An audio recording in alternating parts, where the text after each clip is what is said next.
Hola a todos, bienvenidos a este podcast llamado Transición del siglo XVIII al siglo XIX, revoluciones y cambios en el mundo occidental y mujeres compositoras en el clasicismo musical, en el que hablaremos de temas claves que definieron el curso de nuestra historia como sociedad. En este podcast abordaremos las diferentes revoluciones dadas en estos siglos, las transformaciones culturales y artísticas de la época y por último nombraremos a algunas de las tantas mujeres compositoras en el clasicismo musical. Sin más, iniciemos. El periodo comprendido entre el siglo XVIII y XIX estuvo marcado por grandes cambios a nivel político y social, gracias a las diferentes revoluciones que se dieron. Un proceso clave para que todas estas revoluciones sucedieran fue la Ilustración.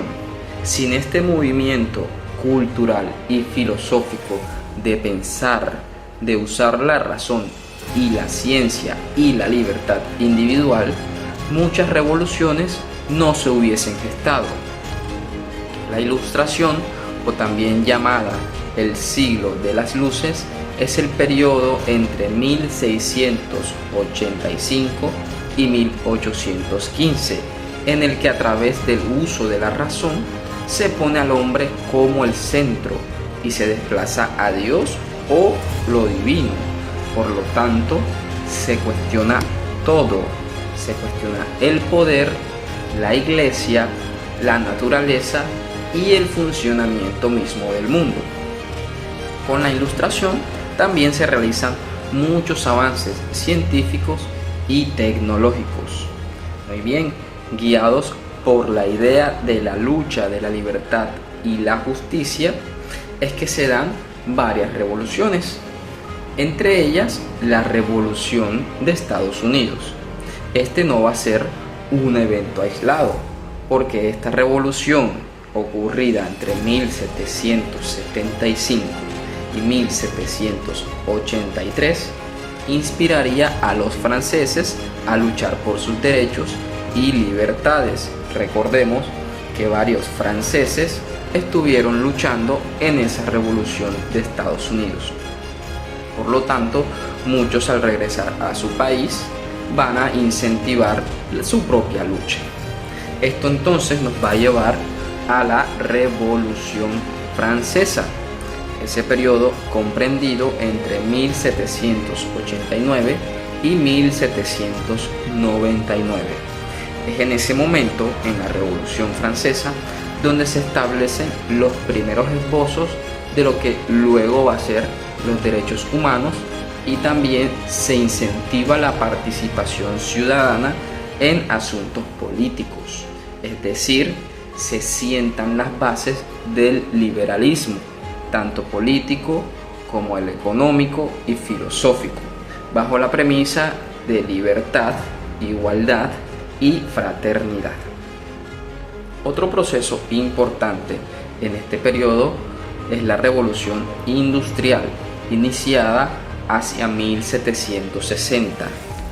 En este proceso, que es impulsado y a su vez impulsador de muchos avances tecnológicos y científicos, se desplaza la producción manual por la producción mecánica, lo cual es algo mucho más eficiente y claramente más productivo. Esto trajo consigo avances en la comunicación, con el telégrafo, en el transporte, con la máquina de vapor, el ferrocarril de vapor y muchas otras máquinas impulsadas también con vapor. En la construcción, con el desarrollo de nuevos materiales y procesos constructivos. Y en la industria en general, lo que llevaría a los países a un desarrollo económico y lo que sería la base de su industrialización futura. Ahora bien, teniendo claro todos estos antecedentes, la cultura y el arte también sufrirían cambios. Gracias a las diferentes revoluciones ya nombradas y a las ideas de la Ilustración, se marcaría el fin de la hegemonía cultural de las cortes reales y la aristocracia, donde el pueblo y una burguesía emergente van a tener formas de expresión, es decir, que se da una democratización de la cultura y el arte. Ya no solo la élite o la iglesia tiene acceso a esta, sino que hay una demanda cultural por parte del pueblo y la clase media. Por ejemplo, el teatro y la ópera dejan de ser algo exclusivo de la élite, ya que estos eventos comenzaron a abrirse a un público más general. Por lo tanto, una cultura popular comienza a florecer, impulsada también por los avances tecnológicos, como las mejoras de la imprenta, la litografía, ya que esto va a facilitar una producción masiva y la circulación de libros, también del arte, también la impresión de partituras musicales, lo que implica que hay un acceso significativo a la cultura, lo que va a llevar también a las publicaciones periódicas como las revistas de crítica, lo que va a formar una opinión pública y debates en torno al arte, dando origen a movimientos artísticos. Toda esta explosión de la cultura masiva no hubiese sido posible sin una explosión urbanística. Con la revolución industrial, el paisaje urbano también cambia. Las grandes ciudades se vuelven centro de producción y consumo cultural, lo que atrae a diferentes artistas de toda Europa. Teniendo en cuenta que uno de los pilares de las diferentes revoluciones fue la igualdad y el cuestionamiento de las jerarquías establecidas, este será entonces el ambiente propicio para la participación de las mujeres en el arte y diferentes movimientos. Si bien son más recordados los hombres, las mujeres también dejaron su huella. Hablemos entonces de las mujeres en el clasicismo. Este periodo va a estar dominado por compositores masculinos. Los más conocidos serán entonces Mozart, Beethoven, entre otros, pero también muchas mujeres destacaron y dejaron su legado en este periodo. Algunos ejemplos serían María Teresa Agnesi, que fue una compositora italiana nacida en Milán en 1720 en el seno de una familia noble milanés. Su carrera musical se vio favorecida por el progresismo de la Lombardía austriaca, que promovía los derechos de las mujeres. Entre sus obras destacan en las óperas Il Restauro di Arcadia, La Sofonisba, Ciro in Armenia, Il Re Pastore, en música para teclado, la Sonata per il clavicembalo y Sonata in Sol mayor. María Teresa Agnesi murió en Milán en 1795. Su legado musical, aunque no fue muy conocido o no es muy conocido en la actualidad, refleja todo su talento y contribución a la música clásica del siglo XVIII. Otro claro ejemplo es Marianne Martínez, que fue una compositora, cantante y pianista austríaca. Nació en Viena y fue hija de un funcionario imperial. Esta mujer estudió música con compositores como Mozart y Johann Adolph. Compuso más de 200 obras, incluyendo misas, oratorias, cantatas, sinfonía y música de cámara. Algunas de sus obras destacadas son La Tempestad, Il Primo Amore, Misa en Do mayor, Sinfonía en Re mayor y cantatas para voz y piano. Esta mujer fue muy influenciada por Mozart y Gluck. Contribuyó al desarrollo de la ópera y la música sacra en Viena, y su música fue muy apreciada por la emperatriz María Teresa de Austria. Aunque su obra cayó en el olvido después de su muerte, ha sido redescubierta y valorada actualmente. Otra compositora destacada fue María Antonia Walpurgis, nacida en 1724 y fallecida en 1780. Esta mujer fue una princesa, compositora y cantante alemana. Era hija del emperador Carlos VII del Sacro Imperio Romano Germánico. Nació en Múnich, en Baviera.